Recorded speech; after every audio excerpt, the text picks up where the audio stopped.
Hello students, मैं आप सभी का अपने इस यूट्यूब चैनल पर स्वागत करती हूँ। मैं कामना। तो आज हम अपनी इस वीडियो में देखेंगे पाश्चात्य राजनीतिक चिंतक प्लेटो से संबंधित महत्वपूर्ण कथन, जो कि हमारी आगामी टीजीटी, पीजीटी, असिस्टेंट प्रोफेसर की परीक्षाओं के लिए बहुत उपयोगी सिद्ध हो सकता है। तो हम समस्त पाश्चात्य राजनीतिक चिंतकों के कथनों को अपने इस सीरीज़ में शामिल करने की कोशिश करेंगे। तो आइए शुरू करते हैं। हमारा पहला कथन है, मैं भगवान के प्रति आभारी हूँ कि मैं जन्म से बर्बर नहीं बल्कि यूनानी हूँ, दास नहीं बल्कि स्वतंत्र जीव हूँ, नारी नहीं बल्कि पुरुष हूँ और सबसे बढ़कर मैं सुकरात के युग में पैदा हुआ हूँ। तो यह कथन प्लेटो का है, क्योंकि प्लेटो ने यह इसलिए कहा क्योंकि प्लेटो सुकरात के शिष्य थे और उनसे बहुत प्रभावित थे।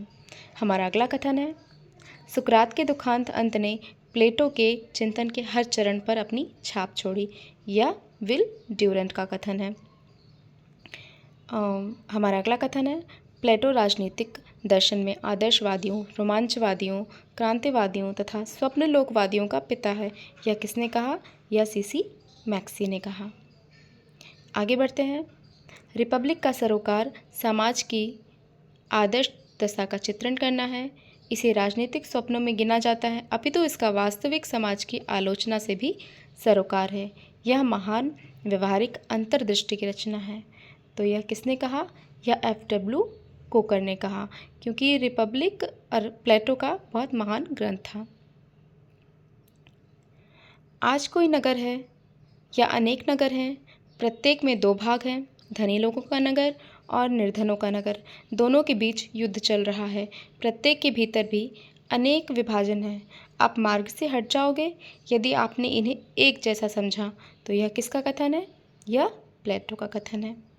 हमारा अगला कथन है, प्लेटो की रिपब्लिक, जहाँ तक उसमें राज्य के रचनात्मक सूत्र के रूप में श्रम विभाजन का वर्णन किया गया है, मात्र मिस्र की जातियों की व्यवस्था का एथेंसवादी आदर्शीकरण है। तो यह कार्ल मार्क्स का कथन है। हमारा अगला कथन है, प्लेटो के अनुसार न्याय व्यक्ति के जीव के उस रूप का नाम है जिसमें आत्मा का प्रत्येक अंश अपना काम करता है।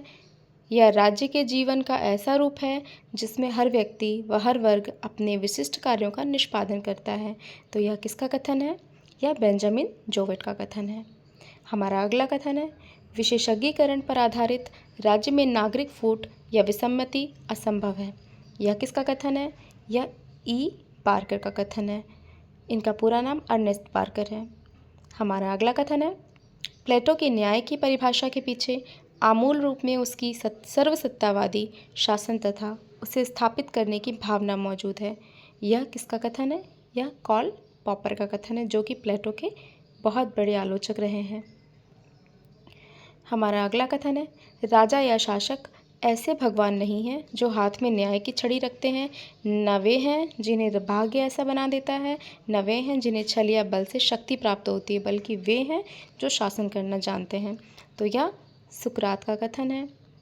यदि कोई व्यक्ति देव प्रदत्त गुणों से इतना लैस है कि वह सत्य का अर्थ समझता है, तो उसे अपने ऊपर कानूनों की कोई ज़रूरत नहीं होती, क्योंकि ऐसा कोई कानून या आदेश नहीं हो सकता जो ज्ञान से उच्च हो। यह कथन प्लेटो का है। प्लेटो ने अपने दर्शन में सत्य और ज्ञान को सर्वोपरि रखा है। हमारा अगला कथन है, दार्शनिक को सत्ता प्राप्त हो या शासक को ज्ञान प्राप्त हो, इसका तात्पर्य दो विरोधी तत्वों का योग नहीं बल्कि दो प्रकार की संपूरक शक्तियों को जोड़ना है। तो यह एस.एस. वोलेन का कथन है। हमारा अगला कथन है, वास्तव में श्रेष्ठ शिक्षा ही न्याय के सिद्धांत की सर्वश्रेष्ठ अभिरक्षक होगी। यह प्लेटो का कथन है। हमारा अगला कथन है, रिपब्लिक शिक्षा के विषय पर सर्वकाल में लिखित सर्वश्रेष्ठ रचना है। यह कथन बहुत महत्वपूर्ण है, बार बार परीक्षाओं में देखा जाता है। तो यह पी.बी. शैले का कथन है। हमारा अगला कथन है, निस्संदेह रिपब्लिक में सबसे ज़्यादा मौलिक तथा सबसे ज़्यादा विशेषायुक्त प्रस्ताव उच्च शिक्षा प्रणाली है। तो यह किसका कथन है? यह जी.एच. सेबाइन का कथन है। हमारा अगला कथन है, प्लेटो व्यक्तिक संपत्ति और पारिवारिक जीवन पर प्रहार करता है। रिपब्लिक में सामाजिक क्रांति का संदेश मिलता है। पूंजीवाद और संपत्ति की सत्ता को समाप्त करने का आदेश मिलता है। यह टी.ए. सिनक्लेयर का कथन है।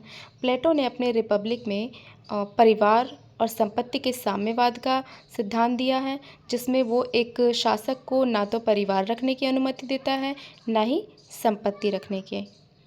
हमारा अगला कथन है, प्लेटो द्वारा प्रतिपादित साम्यवाद का इस शताब्दी के साम्यवाद से कोई तालमेल नहीं बैठता। यह किसका कथन है? तो यह आर.एल. नेटलशिप का कथन है। हमारा अगला कथन है, यह संकेत करना अत्यंत महत्वपूर्ण है कि प्लेटो मार्क्सवादी कम्युनिस्ट नहीं है।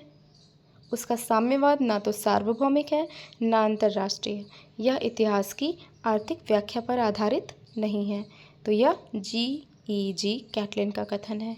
तो इसी के साथ हम अपने वीडियो को समाप्त करते हैं। Thank you.